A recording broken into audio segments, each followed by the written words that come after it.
first game coming up tomorrow. Marquette, a 6.5-point favorite against NC State, 150.5 the total. I'm going to keep riding the NC State wave. They have been unbelievable these last 2 weeks. Shaka Smart, first time he's back in the Sweet 16 since taking VCU to the Final Four. So he's really not used to kind of coaching in this round. Kevin Keatts hasn't been here either. But I'm just going to keep riding NC State until they let me down. I'll take them plus the points.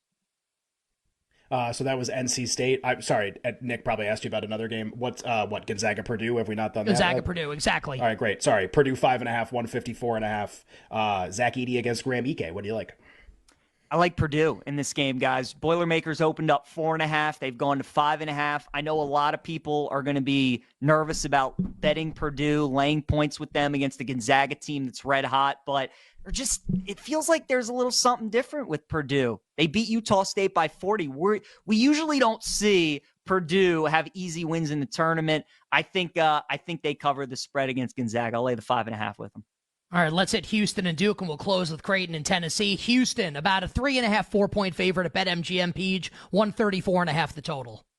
Yeah, this is my favorite bet for Friday, guys. Houston 3.5. If you watch Duke play over the last couple of years, you know they struggle with physical teams, and they're arguably getting the most physical team in college basketball. They lost to Tennessee last year in the tournament, a team that profiles very similar to Houston. They can struggle on offense, but the defense is always going to be there. I like the Cougars minus 3.5. And let's close here, Peach, with Tennessee and Creighton. Tennessee, like a 3-point favorite now, and it looks like this is now juiced towards Creighton. So betting action on this game, even in the last little bit, 144.5 the total. 30 seconds to close here. Creighton and Tennessee to wrap up the Friday slate. Now that we're getting over the full possession with Creighton, I like it. Plus 3.5. This game is really going to come down to which team hits their three-pointers because both teams are streaky, shooting threes. Tennessee was terrible against Texas. Creighton went through ebbs and flows against Oregon. But I think this game is going to come right down to the wire. It's Rick Barnes as a favorite. I'll take Creighton plus 3.5. Houston, a 3.5 or a 4-point favorite. The number at BetMGM is a really juiced 3.5 for Houston. 134.5 the total. What do you like here with the Cougs and the Blue Devils? Well, I bet Duke to win the region when the brackets came out. Yeah. I feel like I'm just going to be here again with them. This is the most talented team. Look at I know recruiting rankings don't matter when guys show up on campus, but Duke has 5 5-stars in their starting lineup. Houston has 0 5-stars, 0 top 100 recruits. So this is a very different type of team. Houston's going to beat you with offensive rebounding and toughness, and their guards are just old.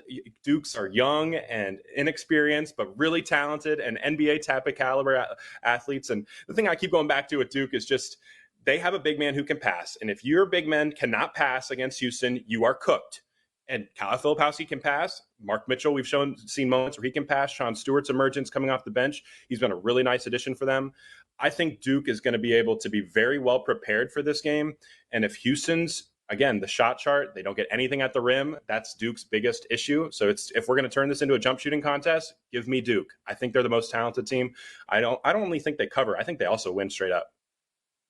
Man, this is like the John Fanta, Isaac Trotter, Ken Barkley triumvirate. We're all I bet Duke to win the region. I think they're going to win the game. And I just really hope for not a repeat of Tennessee last year. We're just out physical, lost by a billion. Please not that. And hopefully Duke ends up winning the game. I think it'd be great for all of us. Last game, not quite as good. Well, features Tennessee, which is kind of funny. Not quite as good from a matchup standpoint, but still really interesting. And all 4 of those teams in the bottom right have a legit chance to win that region, go to the Final Four, maybe go to the championship game even, and maybe lose to UConn. Tennessee 2.5, 3 off the terrible performance against Texas, 144. We have about 45 seconds, Isaac, for the answer on this last game. Yeah, I just think that Tennessee got that bad shooting game out of its system a little bit. And this is a really good matchup, I think, for them against Creighton. They're going to get shots in the middle of the paint. That's where Dalton Connect is really good. He's shooting over 45% on mid-range jumpers. So you're going to get those. Creighton's not going to turn you over. Tennessee could really win the shot volume game as well. It could be, I would not be surprised at all if Tennessee attempts 7 or 8 more shots than Creighton in this game. And if it's a jump shooting contest, Creighton's going to win. But Tennessee, I think, has a lot of different avenues. And we've seen Creighton struggle with these supernova, athletic, juiced up physical teams. Tennessee has all those type of dudes just in spades. So I like Tennessee in this spot. I bet the 2.5. I probably would bet 3.5 as well. But what stood out to you looking at the 32 win totals in the National Football League when you first saw them?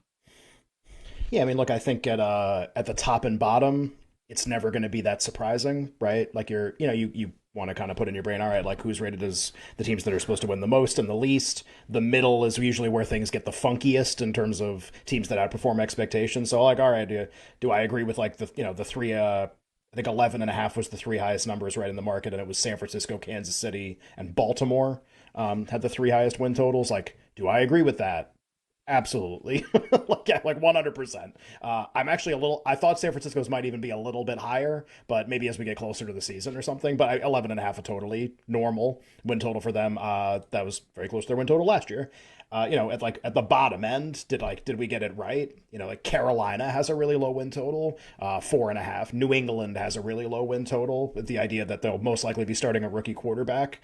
Denver has a really low win total because we don't really know who their starting quarterback's going to be, but it's probably not a lot of good options in terms of. And I think the exercise I would invite people to do.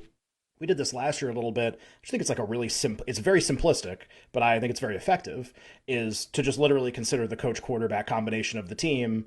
You can consider the schedule too. I think that with Houston, that'll provide a lot of color to like what you want. Like, why is it this? Oh, it's because of the schedule. It'll kind of like fill in, some of the lines for you in terms of why the number is what it is. It'll just, provide some more context. Is all right, like coach quarterback number. Does this like make sense, right? So even at the top end, right? If you're like Mahomes, Reed, 11.5, you'd be like, yeah, like what the hell else would it be? Like, all right, like Lamar, Harbaugh, 11.5, like Purdy, Shanahan, 11. Like these are these are the ones where you do it and you go like, yeah, like whatever, no problem. And then as you kind of go down the list, like occasionally you'll encounter some. So last year, the one that we would always get to, and I would always bring up on this show, is I would go like Derek Carr, Dennis Allen, 9.5. No way. I don't care what the schedule is. No way. No way. It is worth noting their win total this year, same coach, same quarterback, 7.5. Like, right. Now that makes a lot more. Dennis Allen, Derek Carr, 7.5. Now you're speaking our language. Now that makes like a lot of sense versus kind of what we expect. Now, look, the rookie quarterbacks, you're not going to really know what to do.